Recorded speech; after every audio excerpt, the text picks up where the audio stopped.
Hi guys, വീണ്ടും നമുക്കൊരു Swift type 3 വന്നിട്ടുണ്ട്. നമസ്കാരം, എല്ലാവർക്കും നമ്മുടെ പുതിയൊരു വീഡിയോയിലേക്ക് സ്വാഗതം. അപ്പോൾ നമ്മുടെ ചാനലൊക്കെ ആദ്യമായിട്ട് കാണുകയെന്നുണ്ടെങ്കിൽ ജസ്റ്റ് ഒന്ന് സബ്സ്ക്രൈബ് ചെയ്യാൻ മറക്കരുത് കേട്ടോ. അതേപോലെ തന്നെ ഷെയർ ചെയ്യുക, മാക്സിമം നമ്മളെ സപ്പോർട്ട് ചെയ്യുക. അപ്പോൾ ഒരു വണ്ടി നമുക്ക് വർക്ക് ചെയ്യേണ്ട ഡീറ്റെയിൽ നോക്കിയാലോ. നമ്മൾ ഒരുപാട് വീഡിയോകൾ ചെയ്തിട്ടുണ്ട് സ്പോർട്സ് കിറ്റ് ചെയ്ത വണ്ടികൾ. നമുക്ക് വർക്കിനിരുന്ന വണ്ടികളാണ് മിക്ക നമ്മൾ ചെയ്തിട്ടുള്ളത്. മിക്കതല്ല, എല്ലാം നമ്മൾ വർക്കിനിരുന്ന വണ്ടികളാണ് ചെയ്തിട്ടുള്ളത്. അപ്പോൾ ഈ ഒരു വണ്ടി നമുക്ക് വർക്കിന് വന്നിട്ടുള്ളതാണ്. ഇതിൽ നമ്മൾ സ്പോർട്സ് കിറ്റ് ഇൻസ്റ്റാൾ ചെയ്യാനുണ്ട്. അപ്പോൾ സ്പോർട്സ് കിറ്റിൽ മാറ്റുന്ന കാര്യങ്ങളൊക്കെ എല്ലാവരും നമ്മൾ പറയാറുണ്ട്. ഫ്രണ്ട് ബമ്പർ മാറ്റുന്നുണ്ട്. അപ്പോൾ ഒരു വണ്ടിയിൽ നമ്മൾ ഫ്രണ്ട് ബമ്പറും അതേപോലെ തന്നെ നമ്മൾ ഈ മാറ്റ് വരുന്ന പോർഷൻസ് കംപ്ലീറ്റ് നമ്മൾ ഗ്ലോസി ചെയ്യുന്നുണ്ട്. അത് ഗ്ലോസി ബ്ലാക്ക് ചെയ്യുന്നുണ്ട്. അതുപോലെ ഹെഡ് ലാമ്പ് നമ്മൾ മാറ്റുന്നുണ്ട് കേട്ടോ. ഈ വണ്ടിൻ്റെ ആഫ്റ്റർ മാർക്കറ്റ് ഹെഡ് ലാമ്പ് നമ്മൾ എന്തായാലും ചേഞ്ച് ചെയ്യുന്നുണ്ട്. ഫ്രണ്ട് ലുക്കിൽ ഇത്രയും കാര്യങ്ങളാണ് നമ്മൾ ഈ വണ്ടിയിൽ ചെയ്യുന്നത്. പിന്നീട് നമ്മൾ സൈഡിലാണ് കേട്ടോ. സൈഡിൽ വരുമ്പോൾ നമുക്ക് സ്റ്റോക്ക് അലോയ്സ് ആണുള്ളത്. ടയർ ഇച്ചിരി വീതിയുള്ള ടയർ നമ്മൾ കസ്റ്റമർ ഓൾറെഡി ചെയ്തിട്ടുണ്ട്. പിന്നീട് മിററിൽ നമ്മൾ പ്രത്യേക ചേഞ്ചസ് ഒന്നും വരുന്നില്ല. സൈഡിൽ വരുമ്പോൾ നമ്മൾ ഒരു സൈഡ് സ്കേർട്ട് നമ്മൾ ഓൾറെഡി നമ്മൾ ആ ഒരു കിറ്റിൽ ഇൻക്ലൂഡഡ് ആണ്. പിന്നീട് ഈ ഒരു മാറ്റ് വരുന്ന ഈ ഒരു പോർഷൻസ് നമ്മൾ മിക്ക വണ്ടികളും ചെയ്തിട്ടുണ്ട്. ഈ ഒരു പോർഷൻസ് നമ്മൾ എന്ത് ചെയ്യുന്നുണ്ട്, ഒരു ഗ്ലോസി ബ്ലാക്കിലേക്ക് മാറ്റുന്നുണ്ട്. അതുപോലെ റിയറിൽ വരുമ്പോൾ ടൈൽ ലാമ്പ് നമ്മളൊന്ന് അപ്ഡേറ്റ് ചെയ്യുന്നുണ്ട്. അതുപോലെ റിയർ ബമ്പർ നമുക്ക് ആ ഒരു സ്പോർട്സ് കിറ്റിൽ വരുന്ന റിയർ ബമ്പർ നമ്മൾ ചേഞ്ച് ചെയ്യുന്നുണ്ട്. അതുപോലെ ഈ സ്വിഫ്റ്റ് എന്നുള്ളൊരു ബേഡ്ജ് നമ്മൾ എടുത്ത് ഒഴിവാക്കും. അതുപോലെ സ്പോയിലർ നമ്മൾ പ്രത്യേകിച്ച് ഒരു മാറ്റോ കാര്യങ്ങളൊന്നും വരുത്തുന്നില്ല. അപ്പോൾ മൊത്തത്തിൽ നോക്കുമ്പോൾ ഇത്രയും കാര്യങ്ങളാണ് നമ്മൾ വണ്ടിയിൽ ചെയ്യുന്നത്. ഇത്രയും കാര്യങ്ങളാണ് നമ്മൾ ഈ വണ്ടിയിൽ ചെയ്യുന്ന മാറ്റങ്ങൾ. മെയിൻലി നോക്കുമ്പോൾ നമ്മുടെ ഒരു സ്പോർട്സ് കിറ്റ് ഇൻസ്റ്റാളേഷനാണ്. അതോടൊപ്പം തന്നെ നമ്മൾ ഹെഡ് ലാമ്പ് ചേഞ്ച് ചെയ്യുന്നുണ്ട്. അതേപോലെ ടൈൽ ലാമ്പ് നമ്മൾ ചേഞ്ച് ചെയ്യുന്നുണ്ട്. ഇൻറ്റീരിയറിൽ പ്രത്യേകിച്ച് ഒരു മാറ്റങ്ങൾ നമ്മൾ ചെയ്യുന്നില്ല. അതുകൊണ്ടാണ് ഇൻറ്റീരിയർ കാണിക്കാത്തത്. നമുക്ക് വർക്കൊന്ന് സ്റ്റാർട്ട് ചെയ്താലോ.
ഫൈനലി നമ്മളൊരു സ്വിഫ്റ്റ് വർക്കും കാര്യങ്ങളും കംപ്ലീറ്റ് കഴിഞ്ഞിട്ടുണ്ട് കേട്ടോ. അപ്പോൾ നോക്കിയാൽ തന്നെ കാണാൻ പറ്റും നമ്മളൊരു സ്പോർട്സ് കിറ്റ് ഇൻസ്റ്റാൾ ചെയ്യുന്നത്. അതോടൊപ്പം തന്നെ ഹെഡ് ലാമ്പും നമുക്ക് ഡീറ്റെയിൽ ആയിട്ട് നോക്കിയാലോ. അപ്പോൾ കണ്ടില്ലേ, വണ്ടിൻ്റെ ലുക്ക് അപ്പാടെ നമ്മൾ അങ്ങോട്ട് മാറ്റിയിട്ടുണ്ട് കേട്ടോ. അപ്പോൾ ഫ്രണ്ട് ലുക്ക് നോക്കുമ്പോൾ നമ്മളൊരു സ്പോർട്സ് കിറ്റാണ് വിത്ത് DR കിറ്റാണ് നമ്മൾ ഇൻസ്റ്റാൾ ചെയ്തത്. അതേപോലെ തന്നെ നമ്മളൊരു കാറും വരുന്ന പോർഷൻസും അതേപോലെ മാറ്റ് പോർഷൻസും കംപ്ലീറ്റ് നമ്മൾ എന്ത് ചെയ്തിട്ടുണ്ട്, ഒരു ഗ്ലോസി ബ്ലാക്കിലേക്ക് മാറ്റിയിട്ടുണ്ട്. പിന്നെ വലിയൊരു ഹൈലൈറ്റ് എന്ന് പറയുമ്പോൾ നമ്മുടെ ഹെഡ് ലാമ്പ് കേട്ടോ. ഹെഡ് ലാമ്പ് യൂണിറ്റിന് വലിയൊരു പ്രാധാന്യം തന്നെ ഈ വണ്ടിക്ക് കൊടുക്കുന്നുണ്ട്. അപ്പോൾ നമ്മൾ ഹണി ഡോട്ട് വരുന്ന ആ ഒരു DRലോട് കൂടിയിട്ടുള്ള ഹെഡ് ലാമ്പ് യൂണിറ്റാണ് നമ്മളിതിൽ കൊടുത്തിട്ടുള്ളത്. അതേപോലെ തന്നെ നമ്മൾ ആ ഹെഡ് ലാമ്പിൻ്റെ ബൾബും നമ്മളൊന്ന് അപ്ഡേറ്റ് ചെയ്തിട്ടുണ്ട്. പിന്നെ വിത്ത് DR കിറ്റ് എന്ന് പറയുമ്പോൾ നമ്മളൊരു ഫോഗിൻ്റെ മുകളിൽ കണ്ടോ, നമ്മൾ പല വീഡിയോസിലും പറഞ്ഞിട്ടുണ്ട് കേട്ടോ. വീണ്ടും നമ്മൾ എക്സ്പ്ലെയിൻ ചെയ്യാണ്. അപ്പോൾ ഈ ഒരു ലാമ്പാണ് നമ്മൾ വിത്ത് DRL. അതേപോലെ തന്നെ ഫോഗിൻ്റെ ബൾബാണെങ്കിൽ നമ്മൾ 3 കളറിൽ വരുന്ന ഫോഗ് ലാമ്പ് ബൾബാണ് നമ്മളിതിൽ യൂസ് ചെയ്തിട്ടുള്ളത്. കാരണം വാം, വൈറ്റ്, യെല്ലോ അങ്ങനെ 3 കളറിൽ വാം, വൈറ്റ് ഇല്ല അങ്ങനെ 3 കളറിലുള്ള ഫോഗ് ലാമ്പ് യൂണിറ്റാണ് നമ്മൾ ഈ വണ്ടിയിൽ ചെയ്തിട്ടുള്ളത്. ദെൻ സൈഡിൽ വരുമ്പോൾ നമ്മൾ ആ ഒരു സൈഡ് മിറർ കവർ നമ്മൾ എന്ത് ചെയ്തിട്ടുണ്ട്, ആ ഒരു ഗ്ലോസി ബ്ലാക്കിലേക്ക് ഒരു പിയാനോ ബ്ലാക്കിലേക്ക് ചെയ്തിട്ടുണ്ട്. അതേപോലെ സൈഡ് സ്കേർട്ട് നമ്മൾ സ്പോർട്സ് സൈഡ് സ്കേർട്ട് നമ്മൾ ഇതിൽ ഇൻസ്റ്റാൾ ചെയ്തിട്ടുണ്ട്.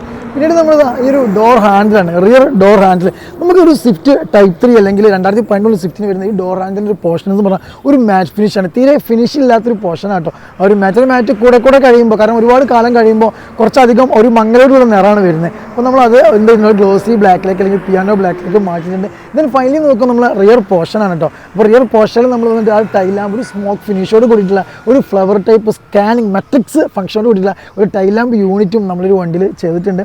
ദെൻ നമ്മളൊരു റിയർ ബമ്പർ കണ്ടോ, ആ റിയർ ബമ്പറിൻ്റെ ഒരു ഹാഫ് പോർഷൻ നമ്മൾ കാർബൺ ആണ് വരിക. ആ ഒരു കാർബൺ പോർഷൻസ് നമ്മൾ എന്ത് ചെയ്തിട്ടുണ്ട്, ആ ഒരു പിയാനോ ബ്ലാക്കിലേക്ക് നമ്മൾ ചെയ്തിട്ടുണ്ട്. അതേപോലെ നമ്പർ പ്ലേറ്റ്സ് നമ്മൾ front and back number plates നമ്മൾ ചേഞ്ച് ചെയ്തിട്ടുണ്ട്.